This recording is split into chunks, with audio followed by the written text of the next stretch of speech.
안녕하세요. 사람과 관련된 사모님의 무서운 이야기를 듣다가 생각나는 일이 있어 제보해봅니다.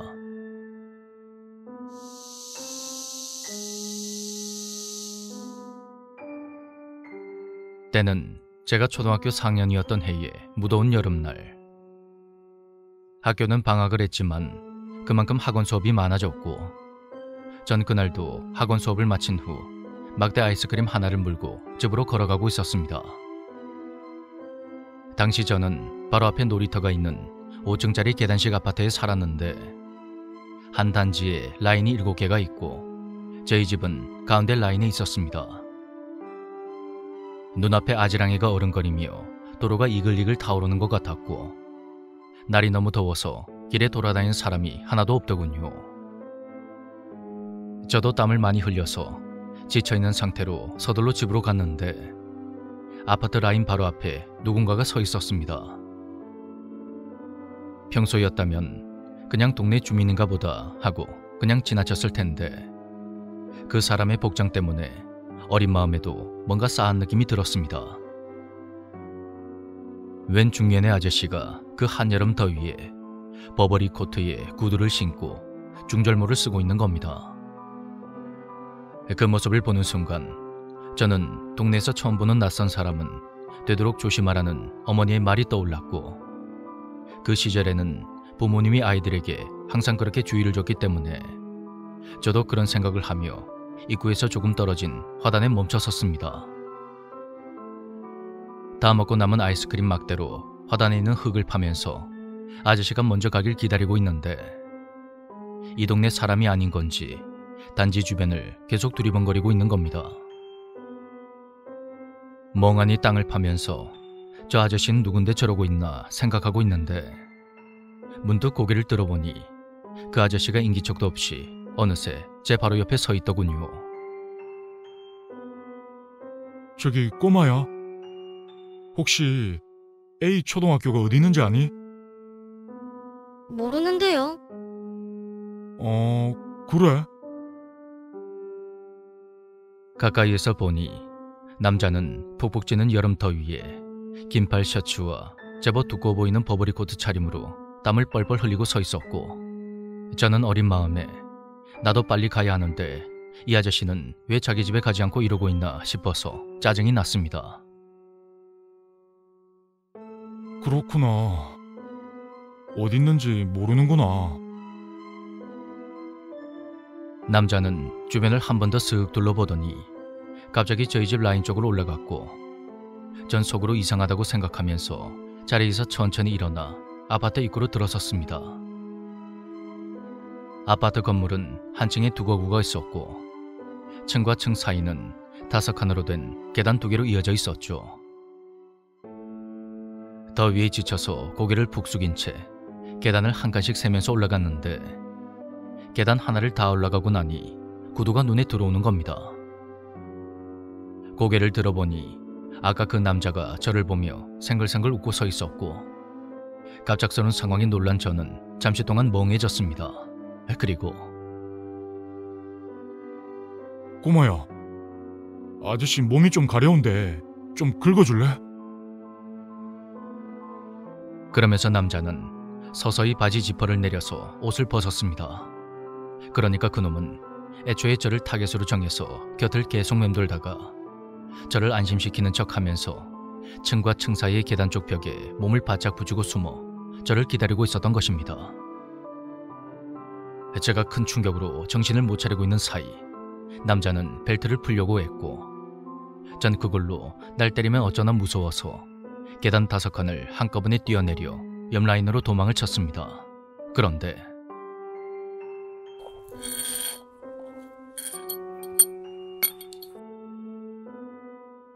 옆 라인 2층에 사는 친구 이모가 갑자기 생각이 나서 무작정 그 집으로 도망치려 했는데 뒤쪽에서 그런 소리가 계속 들려오는 겁니다. 남자의 벨트 금속 부분이 시멘트 바닥에 끌리면서 나는 그런 소린 것 같았습니다. 저는 잠깐 사이에 기지를 발휘해서 최대한 발소리를 죽이며 거의 기다시피 하여 네 발로 계단을 올라갔습니다. 층과 층 사이에 커다란 창문이 있어서 남자가 저를 볼까 두려웠습니다. 저는 겨우 2층으로 올라가서 이모네 집 문을 빠르게 두드렸고 고개를 살짝 들어서 창문 밖을 내다보니 남자가 바지를 무릎까지 내리고 반나체가 된 상태로 사방을 빠르게 살피며 저를 찾고 있었습니다. 외부 주차장에 커다란 봉고차와 승용차가 세워져 있어서 제가 어디로 갔는지 보지 못한 것 같더군요.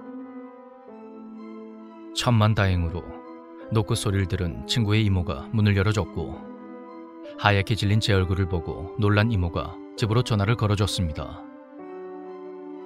다행히 그놈은 순식간에 사라져버렸고 어머니가 바로 이모 집으로 뛰어왔는데 신발은 짝짝이에 파리채와 몽둥이를 손에 들고 온 겁니다. 그날 이후로 저는 한동안 악몽에 시달리며 잠을 설쳤고 꿈에서 사촌 오빠와 남동생과 계단에서 놀고 있으면 어느새 오빠가 그 아저씨로 변해서 저를 쫓아왔습니다. 그리고 기겁을 하고 도망칠 때마다 귀에 울리던 그 소리.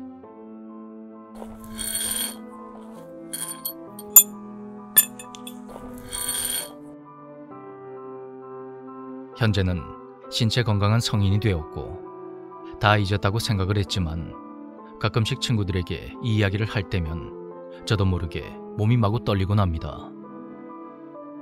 비정상적인 성개념을 가진 범죄자들이 반드시 합당한 벌을 받았으면 좋겠습니다.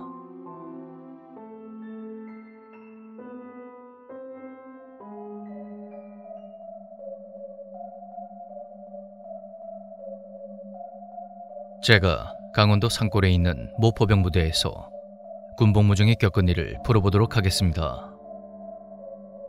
당시 저는 그해 10월 말에 입대하여 막 자대 배치를 받았고 부대에 점점 적응해가고 있을 때 탄약고 근무에 투입되었습니다. 근무지는 전시 때 사용할 대대 대구경탄을 적재한 탄약고를 감시하는 2인 1조의 초소 근무였는데 총기 수부를 하고 포상을 가로질러 올라가서 대구경 탄약을 적재한 탄약고가 있는 곳으로 이동하면 초소로 올라가는 계단이 있습니다. 보통 그곳이 부사수가 감시하는 구역이었죠. 사수는 정면에 보이는 분산된 상태로 위치한 여러 개의 대구경 탄동을 감시했는데 일이 일어난 것은 그날 새벽 2시 무렵이었습니다. 제가 수면과 관련된 이상한 습관이 있어서 부대 내에서 갑자기 유명인사가 된 적이 있었는데 불침번이 저를 깨우러 생활관으로 들어와서 제 자리 가까이 오기만 하면 거의 로봇처럼 자동으로 일어나 스스로 근무 투입할 준비를 하는 거였습니다. 불침번이 와서 깨우기 전에 알아서 일어나니 선임들이 매번 놀라면서 어떻게 알았냐고 계속 물어봤고 나중엔 반복되는 질문이 귀찮아서 잠이 다 깼어도 그냥 불침번이 깨울 때까지 자는 척 연기하기도 했었죠. 소위 바짝 굶기던 이등병이라 그럴 수도 있다고 하는 분들도 계시겠지만 이상하게도 저녁할 때까지 이 습관이 계속 남아있더군요. 나중엔 불침번이 아예 저를 깨우지도 않고 그냥 지나갔으니까요. 아무튼 시간은 새벽 2시경이었고 2인 1조로 탄약고 근무를 서고 있는데 당시 저는 선임들과 아주 친한 사이가 아니었던지라 어색하게 입을 꾹 다문 채 열심히 근무만 서들했죠. 그렇게 시간이 흘러 긴장감이 슬슬 풀리자 이내 따분해져서 이런저런 잡생각이 들었는데 탄약고 맞은편 높은 지대에서 누군가 내려오는 게 보이는 겁니다.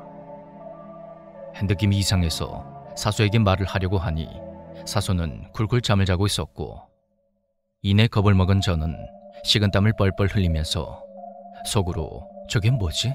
누구지? 사람인가? 짐승인가? 그렇게 혼잣말을 하면서 계속 경계를 섰습니다. 아래쪽으로 내려온 그것은 탄약고 구역을 지나 드디어 계단을 오르기 시작했고 두려운 와중에 자세히 살펴보니 다리라든지 신체의 특정 부위가 움직이는 느낌이 전혀 없는 겁니다.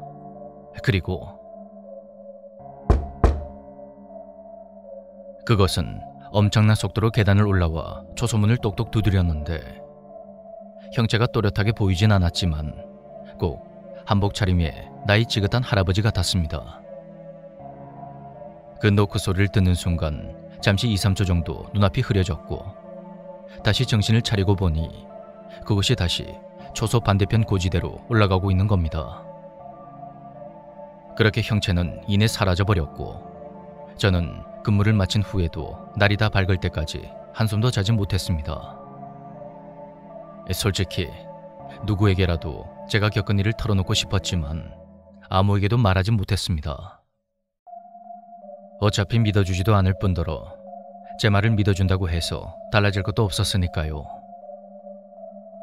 그 후로 한동안 새벽마다 근무에 투입되는 것이 너무나도 두려웠지만 그런 이유로 근무에서 빠질 수는 없었습니다.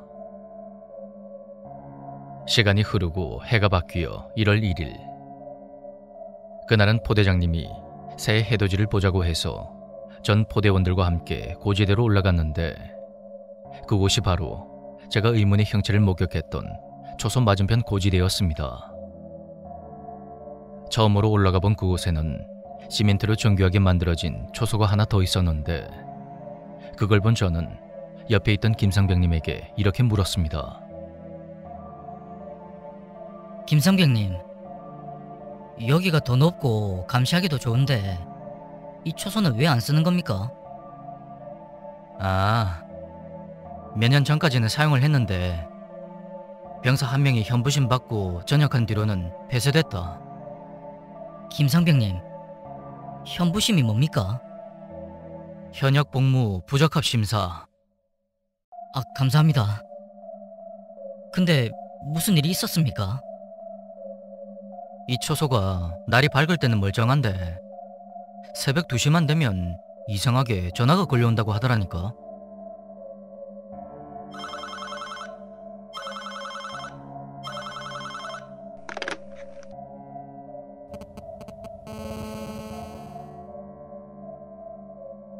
그래서 전화를 받아보면 아무 말도 없이 이상한 소리만 들리고 무전도 계속 울려서 근무자들이 행정반에 전화해서 물어보고 그랬는데 대대의 무전을 해도 아무도 한 적이 없다고 그랬다더라고. 그러다가 어느 날은 병사 하나가 초소에서 귀신을 봤다면서 너무 무서워서 근무 못하겠다고 강력하게 호소를 했는데 얼마 안 지나고는 정신병 증상까지 있어서 전역을 해버린 거야. 그 뒤로 이렇게 초소가 폐쇄됐지.